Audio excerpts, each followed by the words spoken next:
Hello बच्चों लोग, alcohol phenol and ether वाले चैप्टर में आज हम लोग बात करने वाले हैं ईथर्स की। ठीक है, तो सबसे पहले एक सिंपल सी डेफिनेशन आपको मैं बता दूं। ईथर को हम डिफाइन कर सकते हैं एल्कोक्सी डेरिवेटिव ऑफ एल्केन। बहुत सिंपल सा है, alkoxy derivative of alkane are considered as ether. अब आप देखो, एल्केन का जो जनरल प्रेजेंटेशन है हम लोग ऐसे लिख सकते हैं RH, ये हो गया एल्केन। आप इसमें से हाइड्रोजन माइनस कर दो और इसकी जगह लगा दो OR। OR क्या होता है? एल्कोक्सी होता है। ठीक है, तो आपको क्या मिल जाएगा बच्चे? You will gate ROR। ये जो मॉलिक्यूल बन के आता है, इस मॉलिक्यूल को हम बोलते हैं ईथर। बड़ा सिंपल सा है, आपने एल्केन की हाइड्रोजन को डिस्प्लेस करना है एल्कोक्सी ग्रुप से and you will get the ether. यहां पे ये जो दोनों एल्काइल ग्रुप लगे हैं, आप इसको डिफरेंट तरीके से भी नोटेट कर सकते हैं, दिखा सकते हैं। जैसे एल्कोक्सी का R मैं R' कर लेता हूं, तो ये मॉलिक्यूल बन जाएगा ROR'। अब ये बात आपको ध्यान रखनी है, समझनी है कि ये दोनों एल्काइल होते हैं, R और R' दोनों एल्काइल हैं।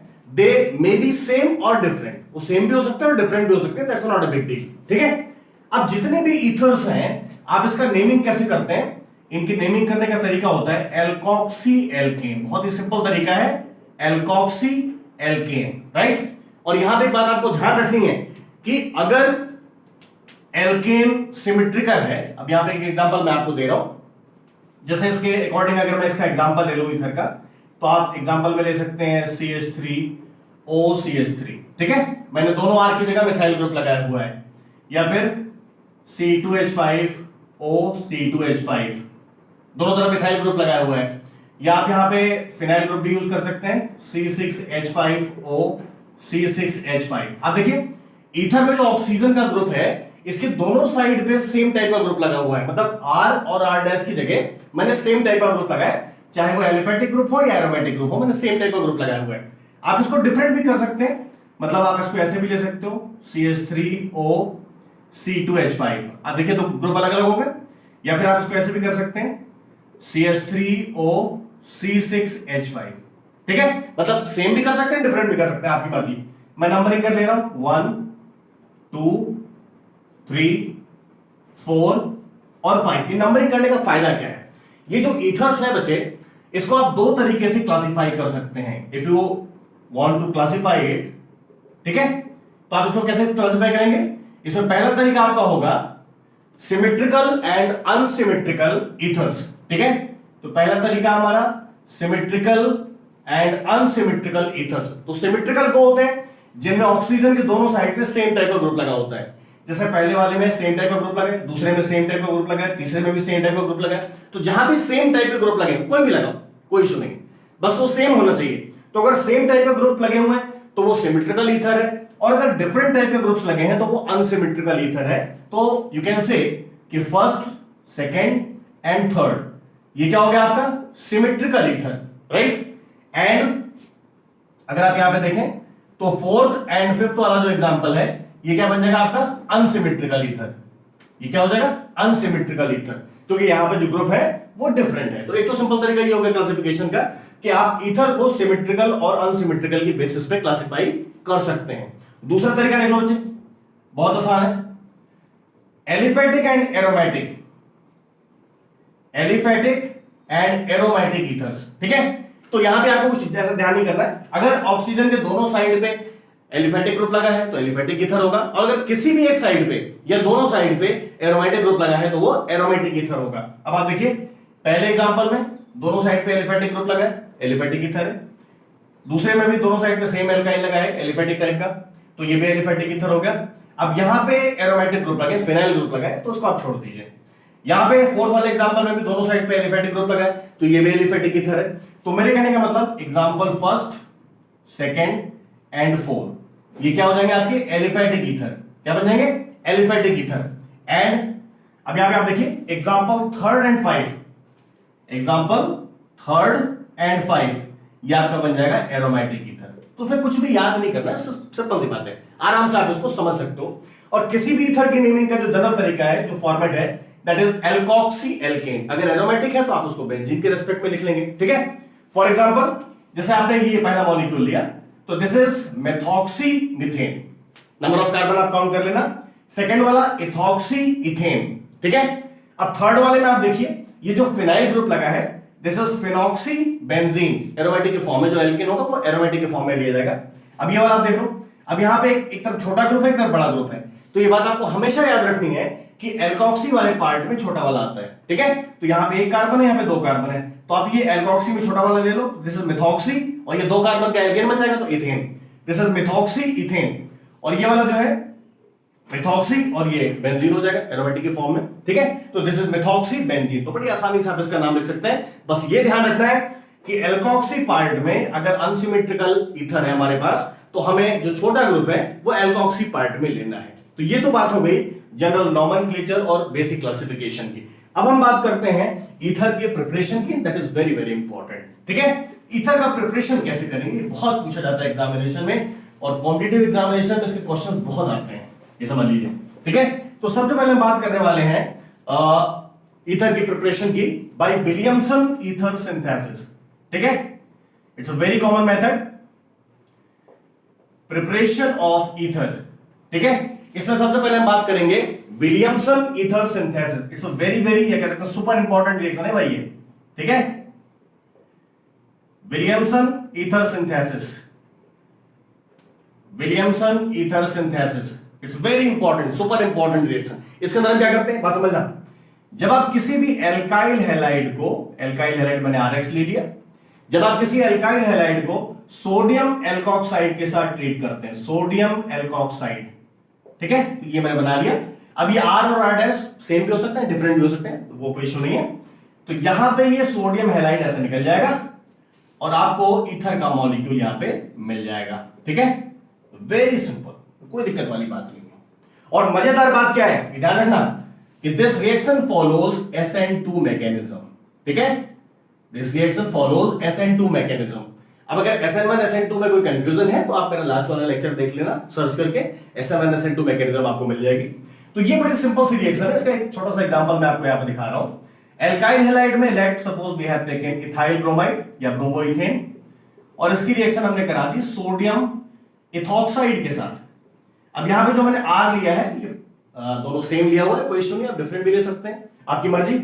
तो यहां से ये सोडियम ब्रोमाइड ऐसे निकल जाता है, अब देखो ये निकल गया, और आपको यहां पे मिल जाएगा डाई एथिल ईथर, या अगर आप इसका IUPAC नेम करोगे तो इथॉक्सी इथेन हो जाएगा, ठीक है, ये बन गया।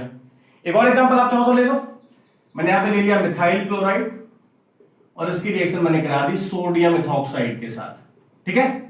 तो फिर ये यहां पे NaCl ऐसे निकल जाएगा और आपको मिल जाएगा मिथॉक्सी इथेन, CH3O C2H5, ये मिल जाएगा आपको, और NaCl as a by product यहां पे निकल जाएगा। तो एक सिंपल सी बात आपको यहां पे समझनी है कि जब भी आपको कोई ईथर बनाना है, आप कोई भी ईथर का मॉलिक्यूल ले लो, तो ऑक्सीजन की दोनों साइड पे एल्काइल ग्रुप लगे होते हैं, ठीक है। अब क्या करना है आपको, आपके पास दो मॉलिक्यूल है, एक हैलाइड वाला मॉलिक्यूल है और एक सोडियम एल्कोक्साइड का मॉलिक्यूल है। तो जो भी आपको एल्काइल यहां पे रिक्वायर्ड है आप उसको यहां पे प्लेस करके रेस्पेक्टिव ईथर बना सकते हैं, ठीक है। बट यहां पे एक बड़ी मजेदार बात है जो आपको ध्यान से समझनी है। समझना क्या है, देखिए जैसे मैंने ये वाली रिएक्शन कराई, मैंने बनाया मिथॉक्सी इथेन, ठीक है। अब आप देख सकते हो कि जो मिथाइल का पार्ट है ये कहां पे लगा था, मिथाइल क्लोराइड में, यानी एल्किल हैलाइड में लगा हुआ था, और जो दूसरा पार्ट है इथाइल वाला ये कहां पे लगा था, सोडियम इथॉक्साइड में लगा था। अगर हम इसको रिवर्स कर दें, मान लो इसको रिवर्स कर दें, इथाइल इधर कर दें, मिथाइल इधर कर दें, तो भी आपको ऐसा ही प्रोडक्ट मिल जाएगा, ठीक है, यही प्रोडक्ट मिल जाएगा। तो ये इसमें एक बात बड़ी इंटरेस्टिंग है जो आपको समझनी है, जिसको हम लोग बोलते हैं लिमिटेशंस। इस रिएक्शन की कुछ खास बात है, इसको हम लोग लिमिटेशन के अंदर डिस्कस करते हैं। सपोज आपको ये ईथर बनाना है, ध्यान से देखना बच्चे, आपको ये ईथर बनाना है, एक अनसिमेट्रिकल ईथर है, और ऐसा अनसिमेट्रिकल ईथर है जिसमें ऑक्सीजन के दोनों तरफ ग्रुप अलग अलग लगे हुए हैं। आप ये देख लो, ये बन गया, ठीक है। ये हमारे पास एक अनसिमेट्रिकल ईथर है। आप देख सकते हैं कि एक तरफ टर्शियरी ब्यूटाइल ग्रुप लगा हुआ है, ये वाला, ये ग्रुप लगा हुआ है R की जगह, और दूसरी तरफ R में मिथाइल ग्रुप लगा हुआ है, ये लगा हुआ है। अब आपको ईथर की प्रिपरेशन कैसे करनी होती है, हैलाइड से और सोडियम एल्कोक्साइड से। तो आप इसको कैसे बनाएंगे, अगर हम ये बोले कि भाई ये ईथर जो बना है ये कैसे बना होगा, तो आपके पास दो ऑप्शन है। आप या तो ऐसा सोच लोगे कि हम जो है ये टर्शियरी ब्यूटाइल वाला हैलाइड ले लेते हैं इस तरीके का, और सोडियम का जो है एल्कोक्साइड ले लेते हैं ऐसे, और ये हमने रिएक्शन यहां पे करा दी। या हो सकता है आपके मन में ये बात आ जाए कि ये जो टर्शरी ब्यूटाइल वाला है इसका हम लोग जो है सोडियम एल्कोक्साइड बना लेते हैं ऐसे, और हाइलाइट को हम यहां पे रख लेते हैं और इसकी हम रिएक्शन करा देते हैं। अब अगर थ्योरेटिकली आप इसको देखें तो अगर हम यहां से NaCl निकाल दें ऐसे, तो भी आपको लगेगा यही वाला प्रोडक्ट बन जाएगा, ऐसा आपको लग रहा होगा। और यहां से अगर NaCl निकाल दें तो भी आपको लगेगा कि यही वाला प्रोडक्ट बन जाएगा। ठीक है, तो मेरे कहने का मतलब यह है कि एक बार आपने टर्शियरी हैलाइड लिया है, एक बार आपने प्राइमरी हैलाइड लिया है। ठीक है, सोडियम एल्कोक्साइड एक बार आपने प्राइमरी लिया था, एक बार टर्शियरी लिया था, और दोनों में थ्योरेटिकली देख के तो लग रहा है NaCl निकाल दो तो ये बन जाएगा। ठीक है, बट सवाल ये है कि इन दोनों में से कौन सा तरीका सही होगा इसके लिए। तो एक बात बड़ी इंपॉर्टेंट है जो विलियमसन रिएक्शन में बताई जाती है, इसको ध्यान से समझना बच्चे।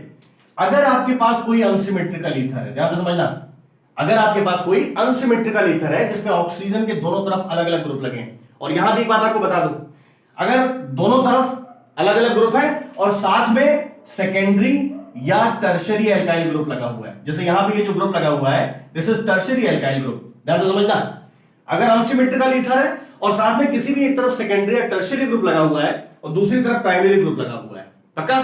तो ये ध्यान रखना है आपको कि जब भी आप कोई ऐसा ईथर बनाओगे then halide must be primary in nature. जो हैलाइड आपको लेना है वो प्राइमरी नेचर का होना चाहिए, जैसे मैंने यहां पे लिया मिथाइल क्लोराइड। तो this is the correct reaction and this one is wrong, right? इससे आपको ईथर नहीं मिल पाएगा, ईथर आपको इसी से मिलेगा जब आप यहां पे प्राइमरी हैलाइड लेंगे। ये बात आपको ध्यान रखनी है। अब आपके मन में सवाल आ रहा होगा भाई ऐसा क्यों, अगर हम ये कॉम्बिनेशन ले लें तो उसमें क्या बुराई है? बुराई ये है बेटा कि ये जो सोडियम एल्कोक्साइड है दिस इज स्ट्रॉन्ग बेस, और अगर आपने टर्शियरी हैलाइड लिया तो फिर ये क्या करेगा, इसको ईथर नहीं बनाएगा, इसको एल्कीन में कन्वर्ट कर देगा। किसमें कन्वर्ट कर देगा? एल्कीन में। तो ये जो आपके पास ये टर्शियरी हैलाइड है this will form this kind of alkene.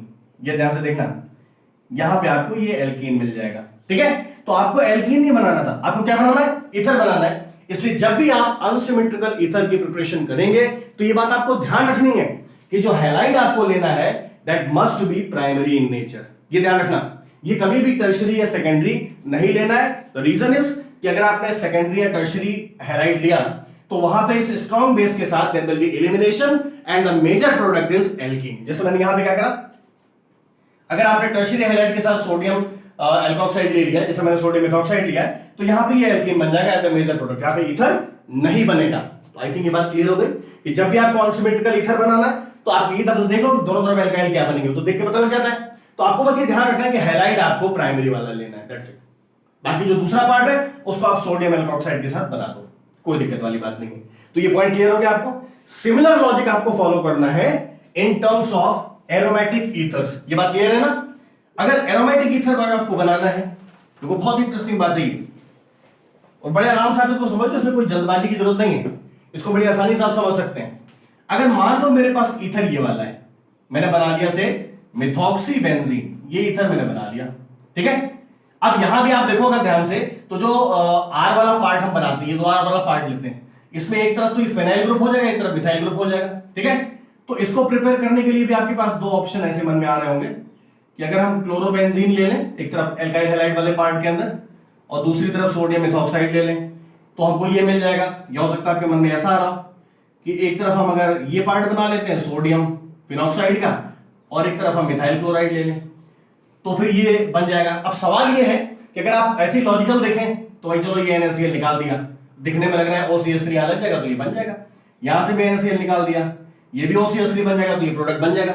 But सवाल ये है कि ये वाली रिएक्शन सही है या ये वाली, मतलब ये फर्स्ट हो गई ये सेकंड हो गई। मान लीजिए दो तरीका आपके पास आया, दो ही तरीका आपके मन में बना सकते हो ना, तो इन दोनों में से सही कौन सा है? सेम लॉजिक यहां पे भी बेटा जी आपने पढ़ा हुआ है कि जो एरिल हैलाइड होते हैं ये वाले, ठीक है, पढ़ा है ना एल्किल हैलाइड वाले चैप्टर में। तो एरिल हैलाइड में न्यूक्लियोफिलिक सब्स्टिट्यूशन की रिएक्शन कौन सी हो रही है? Substitution nucleophilic biomolecular reaction. और जो एरिल हैलाइड होते हैं इसमें न्यूक्लियोफिलिक सब्स्टिट्यूशन बहुत मुश्किल से होता है, ये नॉर्मल कंडीशन में नहीं होता है, तो ये तरीका तो गलत है, ये नहीं बनाएगा। जब भी आपको एरोमेटिक ईथर बनाना है तो फिर आप ये वाला रिएक्शन फॉलो करोगे, पक्का? कोई कंफ्यूजन नहीं है, सिंपल सी बात है। तो बस मोटी सी बात ये रखना, जनरल लॉजिक ये है कि हैलाइड को प्राइमरी ही रखना, ठीक है। प्राइमरी अल्काइल ग्रुप रहेगा तो ये आसानी से बना लेगा आपका मेन जो रिक्वायर्ड प्रोडक्ट है। ये ईथर बनाते समय हमेशा ध्यान रखना है, and this is very important part of the Williamson ether synthesis. वैसे रिएक्शन तो बहुत छोटी सी है, एल्काइल हैलाइड को सोडियम एल्कोऑक्साइड के साथ रिएक्शन करा दी, ईथर बन गया, और जो सोडियम हैलाइड है वो निकल गया। बट यहां पे ध्यान रखना है कि अगर आप अनसिमेट्रिकल ईथर बना रहे हैं, ठीक है, तो फिर आपको ये ध्यान रखना है कि जो हैलाइड है वो प्राइमरी होना चाहिए। एक और बात बड़ी इंटरेस्टिंग है, अगर आपके पास कोई ऐसा ईथर है जिसमें ऑक्सीजन के दोनों तरफ टर्शियरी ग्रुप लगे हुए हैं, दोनों तरफ टर्शियरी ग्रुप लगे हैं, ठीक है, ऐसा वाला, ये मान लो दोनों तरफ आपने टर्शियरी ब्यूटाइल ग्रुप लगा दिया है, तो ये समझ ले कि इस टाइप का जो ईथर है ये विलियमसन रिएक्शन से नहीं बनता है, ठीक है, कोई इसमें कंफ्यूजन वाली बात नहीं, बिल्कुल सिंपल सी चीज है। तो अगर अनसिमेट्रिकल ईथर है जिसमें एक तरफ प्राइमरी ग्रुप है, एक तरफ सेकेंडरी या टर्शियरी है, तो हैलाइड हमेशा प्राइमरी लेना है, दैट्स इट। और एरोमेटिक ईथर आप बना रहे हैं तो आप कोशिश करेंगे कि जो हैलाइड है वो प्राइमरी लेंगे, और जो बेंजीन वाला पार्ट है, जो फिनाइल वाला पार्ट है, इसका सोडियम सॉल्ट आपको रिएक्शन करानी है, ठीक है, then you will get the actual ether. I think Williamson की सारी चीजें आपको क्लियर हो गई, यहां कोई दिक्कत वाली बात नहीं है, ठीक है। तो ये पहली और बड़ी इंपॉर्टेंट रिएक्शन थी, इसलिए मैंने इसको आराम से आपको समझाया है। आई थिंक उसमें कोई डाउट नहीं होना चाहिए। अब हम इसके बाद आते हैं सेकंड मेथड पे, second method of preparation of ether, and that is by the dehydration of alcohol. ये रिएक्शन ऑलरेडी हम लोग अल्कोहल वाले पार्ट में डिस्कस कर चुके हैं, बट स्टिल यहां पे एक बार फिर से हम लोग डिस्कस करेंगे कि ईथर, अल्कोहल के डिहाइड्रेशन से ईथर कैसे बनता है। आप देखो, अगर आप कोई अल्कोहल ले लें, जैसे मैंने यहां पे एथेनॉल लिया, और एथेनॉल की रिएक्शन हम कॉन्सेंट्रेटेड सल्फ्यूरिक एसिड से कराएंगे, कॉन्सेंट्रेटेड सल्फ्यूरिक एसिड से। टेंपरेचर बड़ा इंपॉर्टेंट है भैया, 140 डिग्री यहां पे रखना है, ठीक है, केल्विन में 413। तो यहां पे क्या होता है, दो अल्कोहल के मॉलिक्यूल से एक वाटर निकल जाता है इस तरीके से, ठीक है, और आपको ईथर का मॉलिक्यूल यहां पे मिल जाएगा, that is die ethyl ether. इसमें आपको कुछ भी बच्चे याद नहीं करना है, और यही रिएक्शन आपने अल्कोहल में जब पढ़ी हुई है, देखो टेम्परेचर डिपेंडेंट रिएक्शन नहीं है। अगर यहां पे आपने टेम्परेचर बदल दिया, ठीक है, आपने यहां पे एथेनॉल लिया हुआ है और एथेनॉल मॉलिक्यूल को आपने कॉन्सेंट्रेटेड सल्फ्यूरिक एसिड के साथ ट्रीट किया, टेम्परेचर यहां पे ज्यादा है, 170 है, तो एक ही मॉलिक्यूल यहां पे इन्वॉल्व होगा और यहां पे प्रोडक्ट आपका बन जाता है एल्कीन। ये ध्यान रखना, ठीक है। तो ये एक्चुअली टेम्परेचर डिपेंडेंट रिएक्शन है, हाई टेम्परेचर पे ये एल्कीन बनाती है और लो टेम्परेचर पे ईथर बनाती है। तो यहां पे हमारा कंसर्न क्या है, ईथर वाला। तो हम ईथर की बात यहां पे करने वाले हैं कि अल्कोहल के डिहाइड्रेशन से ईथर कैसे बनता है। तो ये बात आपको ध्यान रखनी है कि अल्कोहल का जब हाई टेम्परेचर पे रिएक्शन कराओगे 170 पे, तो आपको एल्कीन मिल जाएगा, और अगर आपने टेम्परेचर लो रखा है तो आपको यहाँ पे ईथर मिल जाएगा, पक्का। ये बात आपको ध्यान रखनी है। अब इसकी तरह मैकेनिज्म देख लो, बड़ी सिंपल सी बड़ी छोटी सी मैकेनिज्म है इस वाली रिएक्शन की मैकेनिज्म की, ईथर कैसे बनता है। तो ये मैंने यहाँ पे एथेनॉल का मॉलिक्यूल ले लिया, एक एथेनॉल का मॉलिक्यूल, ऑक्सीजन पे 2 लोन पेयर है। तो सबसे पहले यहाँ पे क्या होता है, इसका प्रोटोनेशन होता है, जो एसिड आप यूज कर रहे हैं उसका प्रोटॉन यहाँ पे ऐड हो जाएगा, तो एक ऑक्सोनियम टाइप स्ट्रक्चर यहाँ पे बन जाता है इस तरीके से। आप देखिए ये H+ यहाँ पे ऑक्सीजन पे आगे जुड़ेगा इस तरीके से, यहाँ पे सिर्फ एक लोन पेयर बचेगा, एक लोन पेयर कंज्यूम हो गया बॉन्ड बनाने में, ये पॉजिटिव चार्ज यहाँ पे आ गया। सेकंड स्टेप के अंदर क्या होता है, यहाँ पे वाटर का मॉलिक्यूल निकल जाता है, तो ये बॉन्ड यहाँ से ब्रेक हो जाता है इस तरीके से, वाटर यहाँ पे निकल जाता है और लोन पेयर ऑक्सीजन के साथ चला जाता है, तो ये आपको एक कार्बोकेटायन मिल जाता है CH3CH2+। ये जो कार्बोकेटायन बना, इस पे अल्कोहल का दूसरा मॉलिक्यूल अटैक करता है, अल्कोहल का दूसरा मॉलिक्यूल, और यहां पे देखिए ऑक्सीजन पे 2 लोन पेयर है, तो ये ऑक्सीजन इस कार्बन पे आके ऐसे जुड़ेगा यहाँ पे, तो ये मिल जाएगा आपको CH3CH2, और इस कार्बन पे यहां पे ऑक्सीजन आ जाएगा OCH2CH3। अब देखिए यहां पे एक पॉजिटिव चार्ज आ गया, ठीक है, ये मॉलिक्यूल यहां पे आपको इस तरीके से मिल जाएगा। और फाइनली इसके अंदर जो है आपको क्या करना है, ये प्रोटॉन यहां से रिमूव करना है लास्ट स्टेप में, रिमूवल ऑफ प्रोटॉन। तो अगर ये प्रोटॉन हम यहां से हटा दें, -H+ कर दें, सॉरी ये ऑलरेडी लिखा हुआ है, तो ये आपको मिल जाएगा यहां पे CH3CH2 ऑक्सीजन, ये 2 लोन पेयर हो जाएंगे प्रोटॉन निकलने के बाद, CH2 एंड CH3। तो ये आपका ईथर का मॉलिक्यूल बन गया, step 1, step 2, step 3 and step 4, ठीक है, die ethyl ether, die ethyl ether, बिल्कुल सिंपल सी बात है। तो आपने एथेनॉल का ये इथेनॉल का मॉलिक्यूल है। एथेनॉल का डिहाइड्रेशन करके लो टेम्परेचर पे, टेम्परेचर बहुत इंपॉर्टेंट है यहाँ पे बेटा, ये जो रिएक्शन हम करा रहा है ये 140 पे करा रहा है।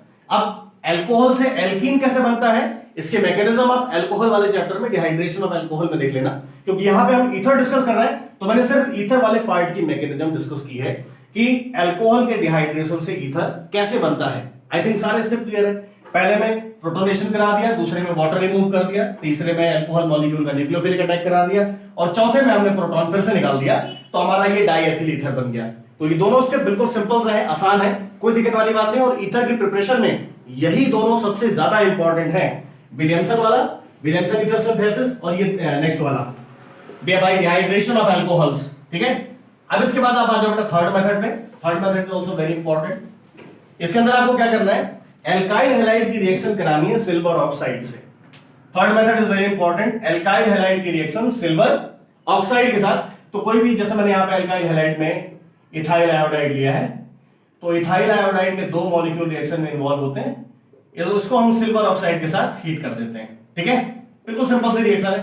तो सिल्वर हैलाइड यहां से निकल गया और आपको डायरेक्ट यहां पे ईथर का मॉलिक्यूल मिल गया, कोई इसमें दिक्कत वाली बात नहीं है, आराम से बन जाएगा ये। ठीक है, तो ये सिंपल सा आपने क्या करा, डाईइथर ईथर यहां पे बना लिया। जब आप किसी एल्काइल हैलाइड को सिल्वर ऑक्साइड के साथ हीट करते हैं तो यहां पे डाईइथर ईथर बन जाता है।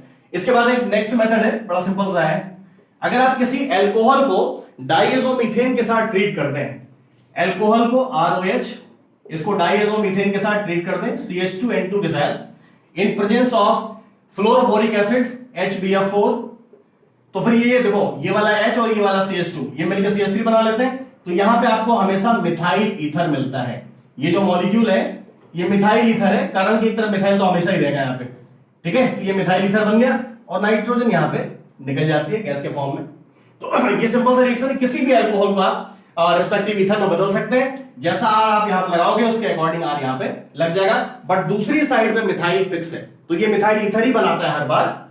और एक लास्ट मेथड है लोअर ईथर से हायर ईथर बनाने के लिए। ठीक है, तो इसमें हम क्या करते हैं, लोअर हेलोजिनेटेड ईथर लेते हैं, लोअर हेलोजिनेटेड ईथर, और इसका रिएक्शन हम करा देते हैं सुटेबल ग्रिग्नॉर्ड रिएजेंट के साथ। तो जैसे मैं यहां पे ग्रिग्नॉर्ड रिएजेंट ले रहा हूं, मिथाइल मैग्नीशियम ब्रोमाइड। ठीक है, तो ये मैंने लोअर हेलोजिनेटेड ईथर लिया, ये मैंने ग्रिग्नॉर्ड रिएजेंट लिया। अब आप देखिए ये पार्ट यहां से निकल जाता है इस तरीके से, ये इस तरीके से यहां से रिमूव हो जाता है, और ये मिथाइल यानी अल्काइल का ग्रुप यहां पे आके जुड़ जाएगा। तो फिर ये आपको हायर ईथर यहां पे मिलने वाला है, यहां पे आपको मिल जाएगा मिथॉक्सी इथेन, हायर ईथर बन गया, और बाकी यहां पे बाई प्रोडक्ट निकल गया आपका।